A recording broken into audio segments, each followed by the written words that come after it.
Hey guys, what's up? Good evening. Welcome to the Ironman 70.3 Muncie course info, tips and tricks, and Q&A. My name is John Mayfield. I am a full-time triathlon coach. I am certified by USA Triathlon at level 2 as well as Ironman U, and I've had the privilege of coaching hundreds of athletes from first-timers to professionals and everyone in between. I am passionate about long course racing. I work exclusively with long course athletes. I have a relatively long career myself racing long course events. So, what I want to do here this evening is share my experience both as an athlete and a coach to help increase your confidence and reduce your stress as you head into race day so that you can maximize your performance and enjoy this amazing event as much as possible. So, I'm going to be reviewing the course, sharing some tips and some advice, some things that have worked for me and the athletes that I work with, again, so that you can hopefully produce your fastest time ever and enjoy this race day to its fullest. So, before we get started, just a couple tips pre-race. It is going to be critical to stay hydrated. Now, this is my very first tip because this is something I'm going to keep coming back to over and over. So, this is just the first of many times that I'm going to mention the importance of hydration. So, my recommendation is to always have a water bottle with you in those days leading into the race. Not just plain water, but also make sure you're getting plenty of electrolytes. So either be drinking something pre-made or using some electrolyte tabs to add to your water. If you just drink a whole bunch of water, you're going to end up flushing out your electrolytes. So it's going to be counterproductive from that standpoint. So ensure that you're getting in plenty of liquid as well as those electrolytes. So my go-to in the days leading into a race is vitamin water. And I'm going to come back to that in just a little bit and explain a little bit more as to why that's pertinent for me. But for me, it tastes good. It works well. So I like that product. So days leading into a race, I always have like a 6-pack of those vitamin waters on hand, and I work through those as race day approaches. More to come on that. Limit time on your feet. So obviously, you've got a lot of work to do on race day. Those feet are going to carry you a long way. So we don't want to overdo it in the days leading into the race. So there are a certain amount of things that you have to do. You have to go down to the race expo and check in. You have to go down the day before the race and drop off your bike. It's important to go and see the course, which we'll talk about. And you want to get in those last minute sessions. But I would say just be careful about the amount of time spent down at the expo. Maybe if you're in from out of town, maybe limit the amount of touristy stuff you do, limit the amount of time at the mall and that sort of thing.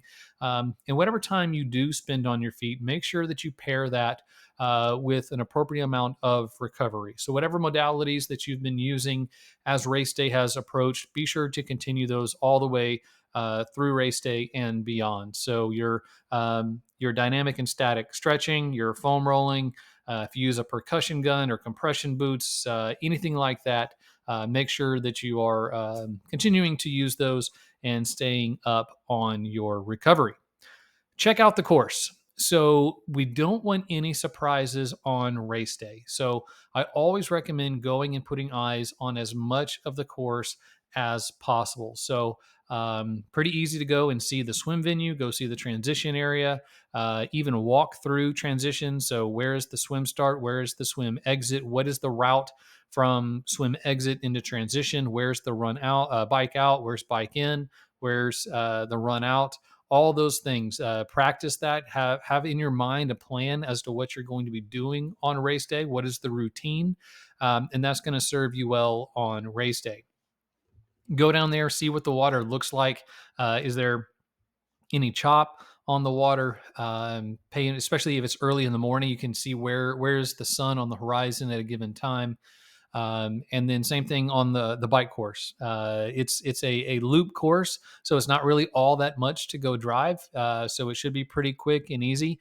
There are a couple things to see on the bike course that we'll talk about coming up, but it's just a good idea to see it. And then same thing for the run course, especially the run course, because it's a little bit I'll say unique in that it's a pretty hilly course for a 70.3. A lot of times we have hilly bike courses and then a relatively flat run course. This one's kind of the opposite. So it's a relatively flat bike course, but definitely some more undulation and elevation gain on the run course. It's not severe, but again, all the more reason to go see it, because I can say it's hilly but not that bad. But that's just my opinion based on my experience. And some may say, oh yeah, this is like climbing Everest. Others may say, well, this is really pancake flat. It's really kind of subjective. So go and see exactly what you are in store for on race day. So I recommend drive the bike course, and then maybe hop on your bike and check out the run course to see again exactly what you're in store for on race day. And then other things too, like where are the aid stations? So those are generally marked several days in advance with brightly colored duct tape on the ground. So again, just watch for anything you're going to encounter on race day. You don't want any surprises on race day. Normally, I advise to read the athlete guide, but here we are about 10 days out from the race. And last I checked, the athlete guide still isn't up. So hopefully what that means is there have not been any changes. Muncie is a long-standing race. There haven't been any changes to the course in quite some time that I'm aware of, at least not significant changes. So I'm assuming that they haven't put out the 2023 athlete guide simply because there's not any changes. Hopefully that's the case. Hopefully there won't be any changes as race day approaches. But the courses have been published, the schedule is published, so make sure to check those out. And then generally outside of the schedule and the course, the races really don't change, and a lot of that verbiage in the athlete guide doesn't even change from race to race. So pretty good likelihood that there's that 22 guide is going to be completely accurate for the 2023 race. And now one last tip I'm going to share. This one is probably a little controversial. Some of y'all may adamantly disagree with me, but I'm going to stand firm on this. Don't deflate your tires the day before the race. So day before the race, you'll go down, drop your bike off. And there's kind of an old myth in triathlon that you need to deflate your tires because the temperature change overnight is going to cause that air to contract, and then it warms up the following day. They're going to be overinflated and pop and cause a flat. There's a whole lot of kind of mistruth to that, and even some logic. So I'm sure many of us never deflate our tires and leave them in a hot garage, a hot car, and never have any issues with our tires popping. So that's just not really a thing. There's not all that much air in a 700 by 25 or whatever it is size tire you're running. So there's not that much air to contract and expand. And certainly it's not going to expand enough to blow that tube. That tube is built to withstand far more pressure than what you should be putting in it. Most athletes should be running give or take around 90 psi, and those tubes should be able to handle far beyond that. And certainly no amount of temperature change is going to cause that much pressure increase in the tire.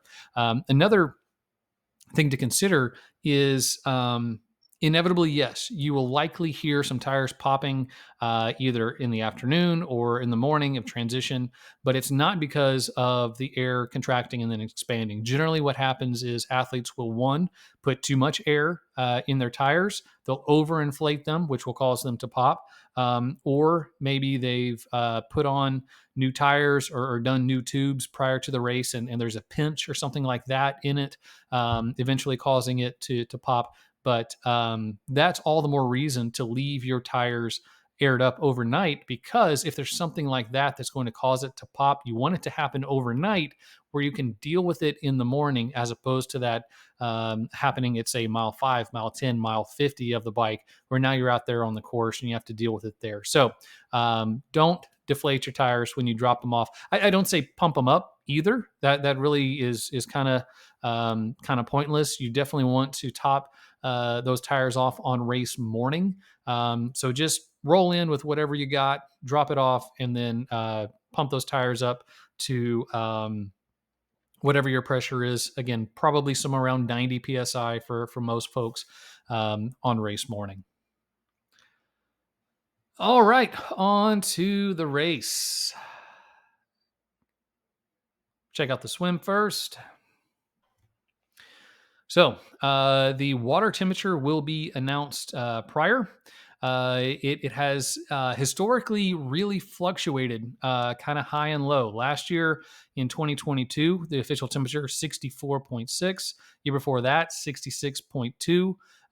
So last 2 years, well below the wetsuit cutoff. Now, going back to 2018, it was as warm as 82.6. Year before that, it was 78 degrees. So we've had the last 2 years, well below the cutoff, about 10 plus degrees below the wetsuit cutoff.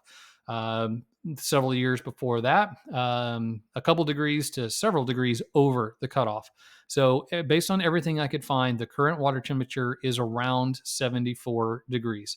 Now, as mentioned, the official water temperature will be taken in the early morning hours of race day.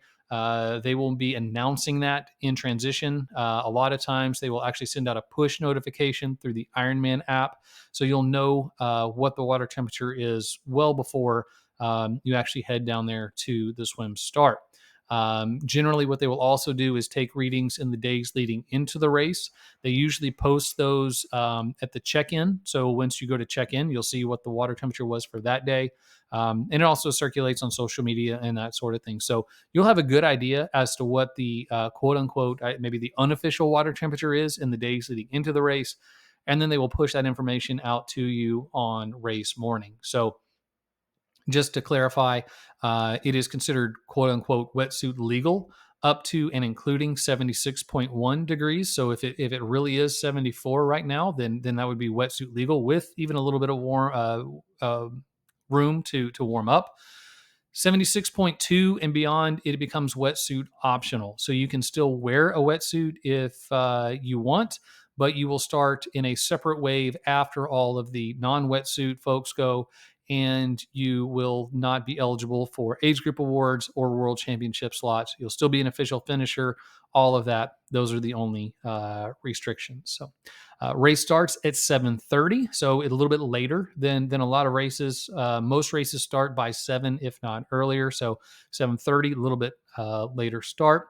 It is a self-seated rolling start, which means you will line up down there on the beach in your expected swim time. According to that, they will have volunteers with signs. Those signs run approximately, I believe it's every 5 minutes. It could be as little as 3, but I believe it's every 5 minutes. So there'll be a sign that would say like 25 to 30 minutes, 30 to 35. And basically you just line up in the corral, or not the corral, but in the queue there, where you think your swim time is going to be. So once you get lined up, and the gun goes off at 7:30, it is a beach entrance and then a beach exit. So you'll basically just wade into the water and then start swimming, and vice versa. So you'll swim out and come out there on the beach after you complete that 1.2 mile swim. Couple tips for the swim start. I'm going to say create a wetsuit plan. So because we are in the neighborhood of that wetsuit cutoff, begin to think now and make your decisions as to what you're going to do now. You've got enough decisions to make on race day, so you want to limit the amount of decisions you have to have in that moment, and you don't really want the excitement, the nerves, all of that of race morning to influence your decision. So make those decisions now where you can be objective, and then it's just a simple application of your decision on race morning. So if the water is, say, 76.2 and it's not wetsuit legal, are you going to wear a wetsuit and start in that later wave? Or are you going to wear a swim skin kit, whatever the case may be? Or you may even decide, if the water temperature is, say, 75.5, which is still pretty warm, but under that wetsuit cutoff, maybe at that point you decide to wear a wetsuit or not? Or is it a sleeve suit or a sleeveless suit? So my recommendation, I would say really above 70, go with that sleeveless suit, and don't even really consider that sleeve suit until the water is below 70. Because we're going to talk more about this, but basically what we're doing here is beginning the process of controlling our core temperature. This is something that is going to become absolutely critical later in the day, but it starts here even on the swim. So we don't want to overheat on the swim. We want to be as cool as possible coming out of the water. So take all of that into consideration, but just know what you're going to do if the water temperature is X, if the water temperature is Y. Have your plan, make that now, make those decisions in advance, and then just apply those decisions come race morning. Get queued early, especially at this race, as like many others. The queue does fill up. It gets very crowded. If you get down there late, chances are you're either not going to be able to get to the starting location that you would like, or it's going to be a whole lot of work. It's going to be painful. You're going to have to be squeezing between people, kind of making some people mad. All of that. It's almost more courteous, I would say, to get down there early. But it's going to ensure that you get exactly where you want to be. You're not rushed, anything like that. So you just get down there, get set up, and start thinking about having a fantastic day. Along with that, and definitely partnering with it, don't queue slower than expected. So a lot of times we'll see athletes that they want to start with their training partner, a friend, or maybe they're just being overly conservative and they may add 10, 15, 20 minutes to their expected swim. Or kind of like I was just saying, if you get down there too late, you may be only able to work your way up to, say, 15 to 20 minutes past your expected swim time. So now you're starting further back than you would. This is kind of a no-win situation for everyone. So when you line up and start with fellow athletes that are going to be swimming the same pace, it limits the amount of contact. It limits the amount of people that you have to swim over and the amount of people swimming over you. It also sets you up to take advantage of drafting on the swim. So if you're swimming the same pace as everyone around you, then you can just tuck in on their hip or tuck in on their feet and just go along for the ride. So recommendation here, don't queue slower than expected. And then a nice thing about this, having that beach entrance where you're wading in, this is a good opportunity to settle in. So especially if you are anxious or if you're prone to panic attacks in open water, just take your time getting in, get your face wet, dunk under, and then start your swim. Taking, say, 15 to 20 seconds, I would say at most, early on, just to kind of settle in and get comfortable in the water, will very likely pay big dividends when you're able to go and have a great swim and swim faster.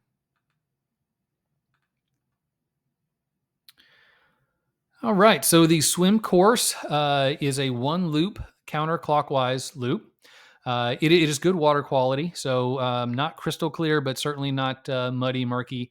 You'll be able to see your hand. You'll be able to sight well. So good water quality. It is mostly protected. So as you can see here, it is in a relatively narrow reservoir. So there's not a whole lot of wind that can come across. So you're limited on that.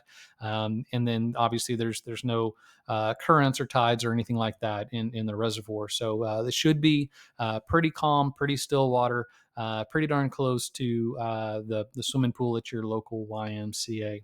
And then obviously sunrise is to the east, so take that into consideration. So on the outbound side where the orange buoys are, that sunrise is going to be on your left. Then once you make the turn, head back with the yellow buoys, sunrise will now be on your right. Now 7:30 start, so a little bit later. So that sun is going to be a little higher in the sky than if it were, say, a 6:30 or 7 o'clock start. So those are the kind of things that I always recommend just kind of paying attention to as you're there the day before at 7:30. Where is the sun, and how is that going to impact your swim? So a couple tips for the swim course.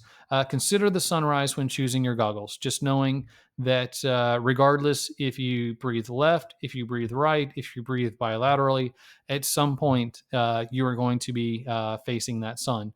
And it is such an issue that they actually changed the orientation of this swim course. So as opposed to being more of a north-south orientation, This swim course used to be more of an east-west, but the issue was the outbound west was fine, but then coming back to the east had athletes swimming directly into the sun, made it very difficult to sight simply because of where that sun was. So now you're not going to be swimming into the sun, but as you turn to the side to breathe, one way or another, you're going to be spending about half of the race facing the sun. So make sure you're using either dark tinted goggles, mirrored goggles, whatever works for you to deal with that so that you can sight cleanly. Break the course into segments. Now, this is another thing that I advise doing for all three. So we're going to start on the swim. How do you eat an elephant? One bite at a time. 1.2 miles is a long way to swim. So for me, what I would do in this case is I would break this course down into the outbound section and then the inbound section. So my focus initially would be just getting to that first turn, and then my focus is going to shift to getting to that swim exit. From there, I'm going to break that down even further, and I'm going to swim buoy to buoy to buoy. I am one that has a little bit of a short attention span. I like making progress. I like knowing that I'm achieving something. So for me, to set a goal to swim from buoy to buoy provides lots of real quick little wins along the way. So I'm not necessarily focused on that the finish. I'm not focused even necessarily on the next turn buoy. I'm swimming to that next marker buoy. So those are generally numbered. So you can even go out and check out to see how many there are. And they change colors at the half. Generally is orange on the way out, yellow on the way back. Obviously, when you turn around, you'll know you're halfway done. But you can even go and see how many buoys there are each way and just count them off. Generally, in a half, they're around 8 each way. So it'll be close to that, probably give or take, kind of depending on how wide they set up the course. But give or take 7 to 8 buoys out, 7 to 8 buoys back. So if you're one that likes to count, then check that out prior to the race. Sight often. The best way to extend your swim time is to swim extra yards. The best way to swim extra yards is to swim crooked. The shortest distance between 2 points is a straight line. So that is what we want to swim in order to swim the least amount of yards in the least amount of time. So in order to do that, the recommendation is to sight often. I would say early on, start sighting very frequently. Once you find that you are right on course every time you sight, then you can begin to spread that out a little bit more. If you find that you are having to make corrections every time you sight, once you have extended that, it's time to back it back down. So sight more frequently. So basically what we want to do is sight as frequently as is needed in order to swim straight. We don't want a whole lot of correction in our stroke. We want that sighting to not be about changing course. We want that sighting to be about confirming that we are still on the right track. And then just a tip for the exit, swim until your hand touches the sand. So chances are you're going to see a whole lot of people standing up as soon as they can, some as early as neck deep to chest deep, some waist deep. That's real common, but it's very inefficient to run through water. So if you stand up waist deep and try to work your way out, you're going to be using more energy to get out. And so it's just much easier to take just a few more swim strokes. It's probably just, I don't know, 4 or 5 more strokes to keep swimming. And you're going to get through that last stretch of the swim much easier. And you're not going to elevate your heart rate by trying to fight the water. So swim basically until you can't swim anymore. When your hand touches the ground, you'll know that you're done with the swim. When your hand touches, it's time to stand up. There will likely be volunteers there helping you out of the water, helping you stand up. From there, you will head into transition.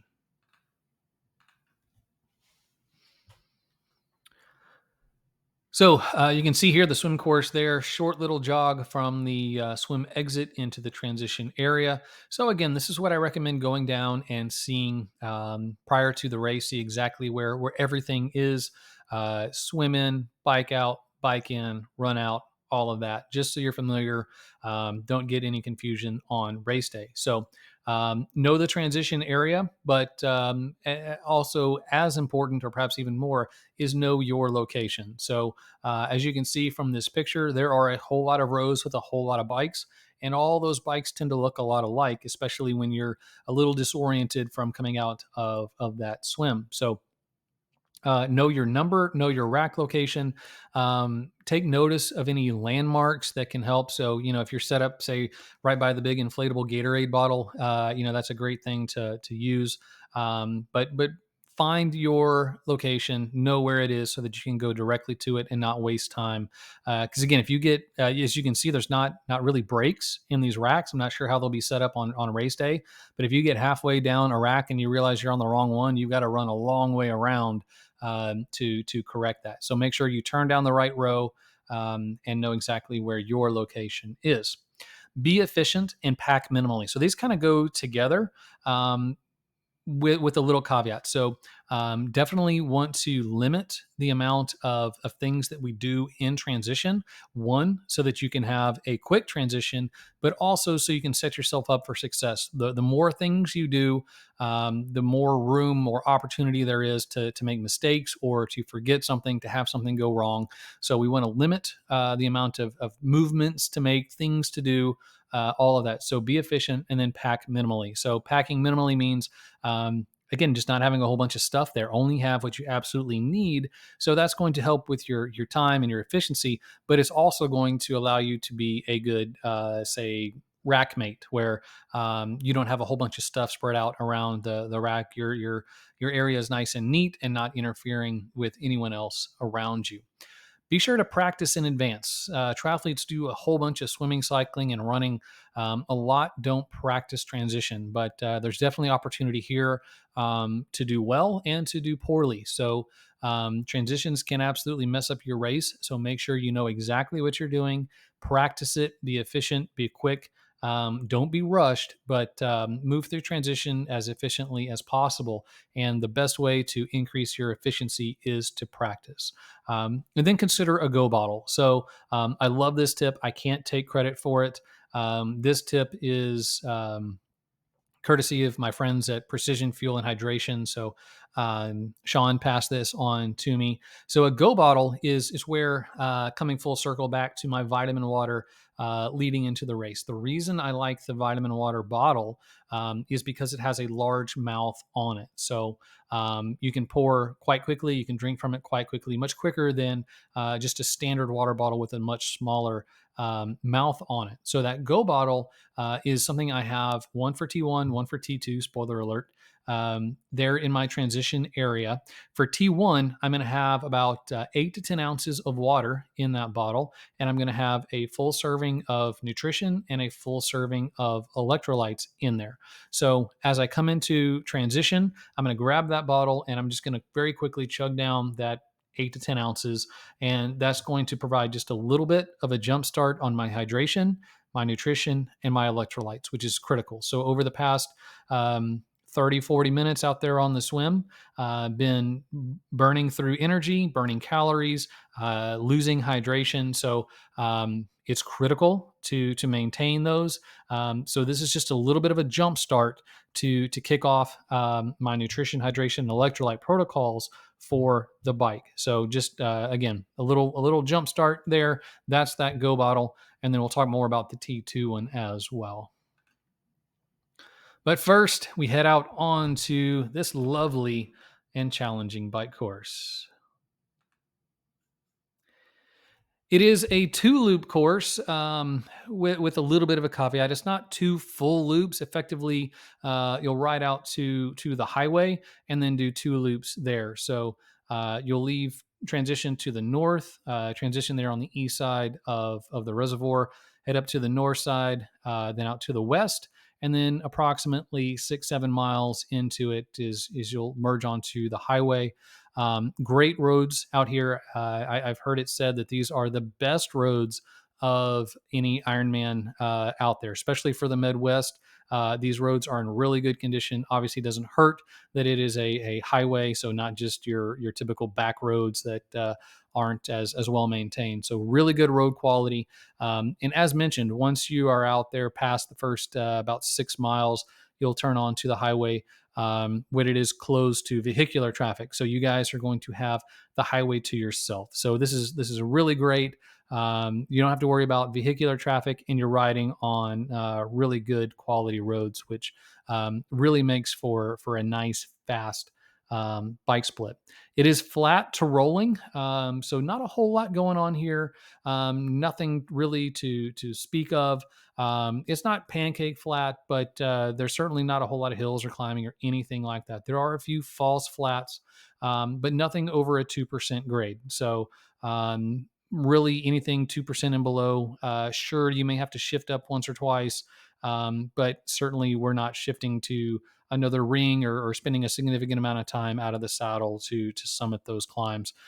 So again, relatively flat, but this is why I would recommend going out and seeing the course for yourself, because when I say it's relatively flat, again, that's going to have a different definition for everyone. I live on the Texas Gulf Coast, so if I go over a speed bump, I feel like I've just done some climbing. Others live in much hillier areas, and we just all have our own unique definition of hilly or flat. So go see exactly what this course is, so you'll know exactly what you're in store for come race day. You're out here in the Midwest cornfields, so you are going to be exposed to the sun and to the wind. Obviously, those will be apparent on race day. Hard to predict exactly what you're going to encounter so far as that goes prior to the race, but obviously out there you will be exposed to the elements. So, right, a couple tips for the bike course. Settle into the loop and then build throughout. So I would definitely recommend taking that first segment pretty easy, especially that first stretch as you are leaving transition headed to the north before making that first west turn. Start off just real easy.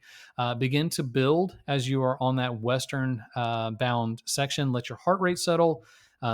Kick off your hydration and nutrition. Start getting in some hydration, getting in some calories. And then once you do turn on to the highway there, this is really where by now, you should largely be settled into your race pace. But keep in mind, this is a long day. 56 miles is a long way to ride. And so you want to perhaps start a little conservative and then build throughout. So make sure that your heart rate is staying low. Make sure you're not exceeding your power.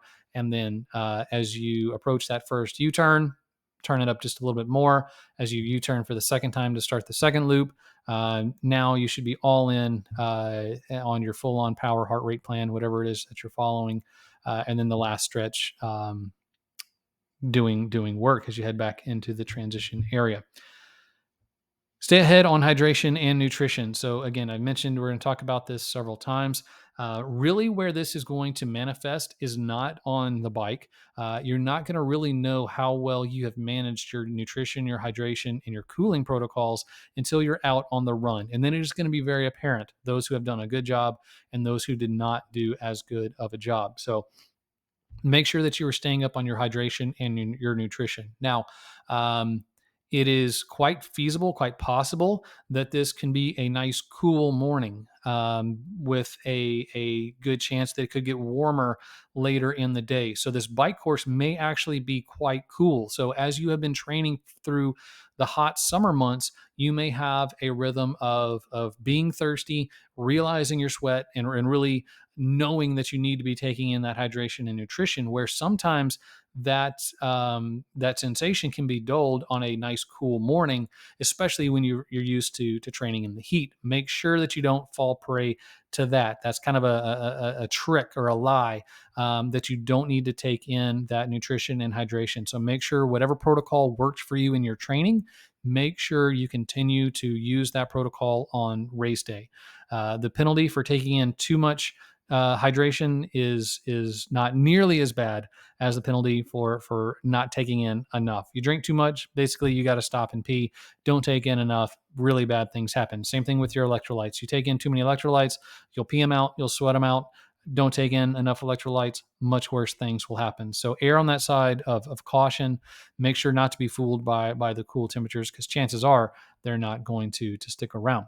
On that note, stay cool. This is kind of the trinity here of race execution when we talk about hydration, nutrition, and your cooling protocol. As your core temperature begins to increase, your ability to perform at peak is going to decrease. Effectively, your body is not going to allow it to get too hot. So, as that core temperature begins to increase, your body is going to limit the output that it is capable of. So, it is critical that you stay cool. And again, this is not necessarily about performance on the bike. This is really going to manifest later on the run. So, there's a cumulative effect. And this even goes back to what we talked about on the swim.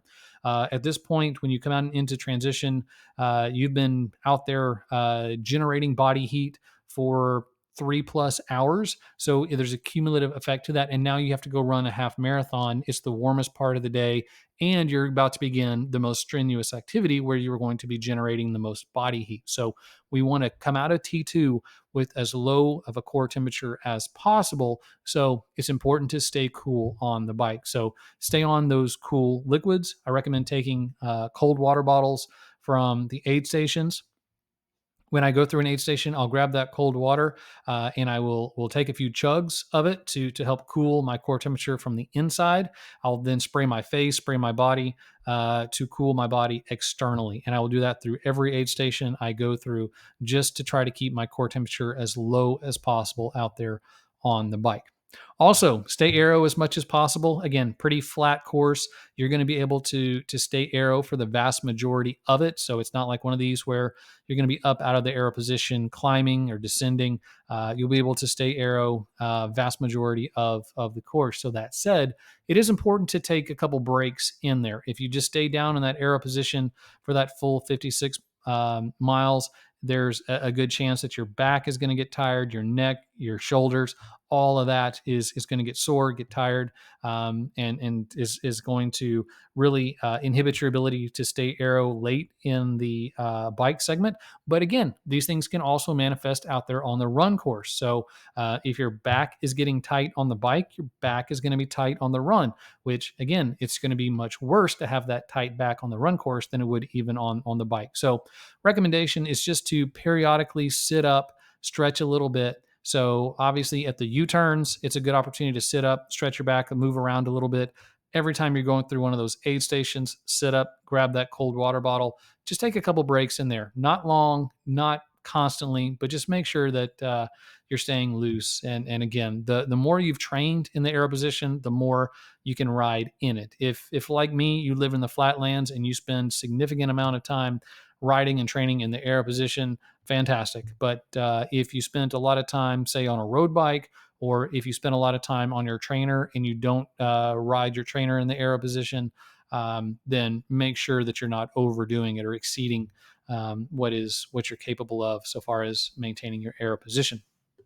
And then late in the bike, begin to prep for T2 and the run. So my rule of thumb, which kind of goes against everything I'm saying, but stay with me, I'll come full circle, is I don't take anything into my stomach in the last 20 minutes of the bike. So what I don't want is to come into T2 and start the run with a belly full of fluids, of nutrition, all sloshing around, which can really lead to a rough start. So for me, it's about give or take 7 miles out. I begin to stop drinking anything, eating anything like that, just to allow my stomach to empty prior to heading into T2. So what I would use as kind of my rule of thumb for this event is once I'm coming off the highway, it's just shy of mile 50. So right around 6 miles out, give or take 20 minutes. Once I leave the highway, I'm not going to take anything else in. That said, as I approach the end of the highway, I'm going to make sure that I am up on my calories, I am up on my nutrition, my hydration, and use that as my opportunity. So once I hit, say, mile 46, mile 47, I know I'm going to check, where am I at? Do I need to get caught up? Do I need to take in some extra calories or some extra hydration now? Because this is kind of last call for a little bit. Then I'll ride those last 20 minutes, allow my stomach to empty. I'll head into T2 and then once again reestablish my protocols. Also, along with that, I'm going to increase my cadence to match my run cadence. So my 70.3 bike cadence is generally between 80 and 85. I run around 90 steps per minute. So what I'm going to do is increase my cadence on that same last stretch from that 80 to 85 to more of an 85 to a 90. And what that's going to do is train my brain to continue to send those signals to turn my legs over at a rate a little bit faster than it has been for the last 2 hours and change. So now we're changing up what the body is used to. So it's really a neurological effect here. It's training the brain to turn over at that higher rate. So it's a good idea to match your run cadence to your cycling cadence, again, just to create that neurological effect. And then once you come out of transition, your brain is going to know exactly what to tell your feet to do, because it's what it's been doing for, say, the last 15 to 20 minutes. You'll very quickly establish a good turnover and head out onto the run course. So my tips for T2 look exactly like my tips for T1 because they are the same. Be efficient, pack minimally, practice in advance, and consider the go bottle. So the one thing that I will do differently here in T2 is just put a little bit more water in that go bottle. So T1, 8 to 10 ounces is kind of my rule. T2, I'm more like 10, 12, 14 ounces of water.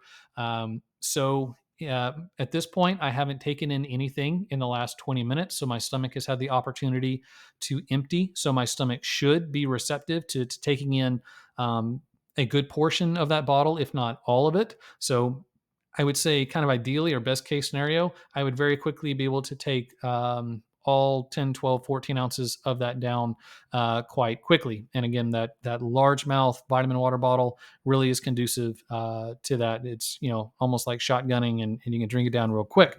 Now, if for whatever reason my stomach is not feeling as great, maybe I've got a little something going on here, then I will take that bottle with me. Now it truly becomes a go bottle, and I will nurse that bottle. Maybe it's the first couple hundred yards, maybe it's the first half mile, maybe it's the first 2 miles. But I will get down all of that as quickly as I can. Whatever basically my stomach and my body is allowing, I will take that in as quick as possible. I will then discard that bottle at an aid station, and then move on to the nutrition and hydration that is offered out on the run course. All right, really neat run course here. Not an easy run course, but it will be a good one. So the run course is an out and back, and it is mostly exposed to the sun. If you saw that last picture, there were a lot of athletes there on that path that were kind of baking in that sun. And this run is notoriously hot. So this is where almost that forecasted temperature can be deceiving and lie to you. And this, again, is where it is going to be absolutely critical that you have maintained a low core temperature. So be prepared for a hot run, regardless of what the forecast says. So keep in mind that temperature is only one component to really what is going to be making it hot. So one of the things here is that exposure to the sun, that regardless of temperature can make things hot. Again, you've been out there for 3, 4, 5 hours generating body heat, which adds to that. Humidity obviously plays in as well. So be prepared for a hot run.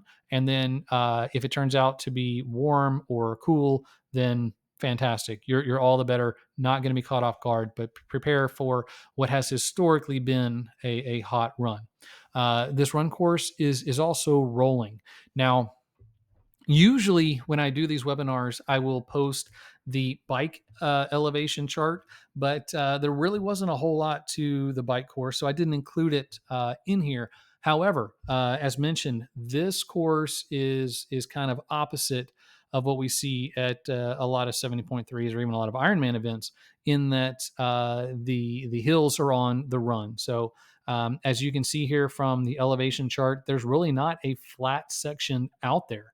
Now, it's not a mountain climb or anything like that. It's not Xterra off road where you're climbing mountains and sliding down the backside. So it's rolling, but again, my definition of rolling is perhaps different than yours. So go out there and check out, see exactly what I mean by rolling. But you can see here from the elevation chart, obviously it's not a pancake flat run. So you'll start from transition, head south there along the reservoir, and then head to the west, then head back up to the north. So that is going to be your turnaround point. It's just a simple out and back. So whatever hills you climbed on the way out, you will have the pleasure of coming back down on the way back. The inverse of that, unfortunately, is also true. Whichever downhills you enjoyed on the way out, you will now have to climb back up as you head back into the finish line. All right, so a couple tips for the run course. Like everything else, break this into sections. Pretty easy here. Obviously, kind of like the swim, it's easy just to cut it in half. So run that first half first, where our focus is to get to that turnaround point, learn everything that we can learn on the way out because you're going to experience it on the way back. Again, the climbs will become descents. The descents will become climbs. Obviously, those aid stations, you'll know exactly where those are. You can plan accordingly for that. But even then, 6.5 miles is kind of a big bite of the elephant to take. So obviously, you can run it mile by mile, aid station to aid station, or even this initial southbound section. You can see it's a little bit over 2 miles. So approximately a third of the outbound section is there to the south. So focus on that. Just getting to that western turn. Then it's relatively short till you start the northbound section, where this side's a little bit longer from there. But again, it just gives you that opportunity to run from that northbound turn to the U-turn point. And then once you reach the U-turn point, you've done it all. You can do it again. So now it's effectively just kind of retracing your steps as you head to the finish line. Ease in, just like we did on the bike. So maybe it's that first 2 miles in that southbound stretch. That's almost the curse of really doing a great job of prepping for the run on the bike. When you come out and your feet are just turning over and you're feeling really great, you've taken that go bottle, so you've gotten a little hit of sugar, and your body knows that nutrition and hydration is on the way, so it's kind of giving you an advance on that. So if you've done these things properly, you're going to feel really good coming out of transition. And what'll happen is you may look down and you may be running 60, 90, 120 seconds per mile faster than what you should be. It is quite common. Unfortunately, that usually doesn't last very long. And if you keep that up for too long, there's a high price to pay. So kind of like on the bike, we want to just start easy. Settle in, maybe run those first 2 miles at a very conservative pace. And then as you begin to turn towards the U-turn, begin to build throughout. Get a feel for those hills. How are you feeling on the hills? How are you feeling on the descents? And pace your run accordingly. And then once you hit that U-turn point at around 6.5, that's really where you can begin to kind of let it go. You've got a 10K left approximately to that finish line. This is where we want to burn all the matches and cross that finish line strong. So for the last time today, I am going to remind you to stay hydrated and stay cool. These go hand in hand. Hydration is a big component of your cooling. The better hydrated you are, the better you're able to maintain core temperature. So one, you've got good hydration levels, and two, you're able to sweat effectively and efficiently when you have those proper levels of hydration. When you're sweating, obviously you're staying cooler. So that's how the body is going to dissipate heat, or one of the ways that your body dissipates heat is through sweating. Sweat is hydration. So make sure that you are staying replenished on that. So my recommendation here is to take something from every aid station. So whether it's some cold water to drink, or cold water to pour over your head, pour over your arms, wet your kit, taking ice And I always recommend chewing on some ice, chomping on ice as I leave that transition area. Again, what we're looking to do here is to cool the body both from an internal and external approach. So chomping on that ice and pouring that ice cold water over your body is really going to kind of hit it from both angles. As you go through that aid station, a lot of times they'll serve warm water or room temperature, so to speak, water. So what I will always do is grab a cup of ice, grab the water, pour the water over the ice, and just it allows it to cool down relatively quickly. Same thing with any other fluids I'm taking. If I'm taking Gatorade, if I'm taking cola, I'll pour it over that ice and give it just a second or two to kind of cool, and it'll be significantly cooler. One, it's more palatable, so you're going to want to continue to drink it, and two, the cool temperature is going to help keep you cool. If there's say you're not going to take something from that aid station, chances are whether you're taking it to ingest or not, chances are it's going to be beneficial to take something to work on that cooling protocol. So even if you're not necessarily due for a gel or Gatorade or water, which chances are you're due for water, I would recommend taking at least a little bit of water from each one of these aid stations, but at least, especially if you found that it has become a warm day or a particularly sunny day, make sure that you are doing what you can to take advantage of those aid stations and take something to help cool yourself. And then from there, you're going to head to the finish line. So just a couple tips, a couple of recommendations here as you approach the finish line. Clean up. You've put a lot of blood, sweat, and tears into this day, but we don't want those in your finisher pick. So as you're approaching, wipe away the blood, sweat, and tears, zip up the kit, dispose of the cold towels, cold sponges, all that, and get ready to take a great picture. Take it all in. This is what these long course races is all about. The finish truly is the pinnacle of what we do. As great as everything is throughout the day, nothing compares to the finish line. So make sure that you take it all in. Be present. Listen for your name to be called. Plan your finish. What are you going to do? How are you going to celebrate? What is the pose you want for your picture? And then find some space. So you've been out there all day. You've been training for months, and obviously you've had those people who have supported you and given you energy throughout the day. But you've been really going under your own power. It's an individual sport, so if you're kind of in a crowd, maybe just give them a second or so to kind of go, let them have their time, and then enjoy that finish line to yourself. Now, if you made a new best friend at mile 2 and you guys have done the last 11 miles together, by all means, share the finish line, but make it unique, enjoy it, and then just kind of my fun rule, all the high fives. As you're running down that finisher chute, you've got kids, your support crew, your loved ones, complete strangers that are willing to touch you in that disgusting moment. So for me, it's just a ton of fun to give out those high fives as I'm approaching the finish line. That said, do whatever you enjoy, whatever is going to make the most of your finish line experience.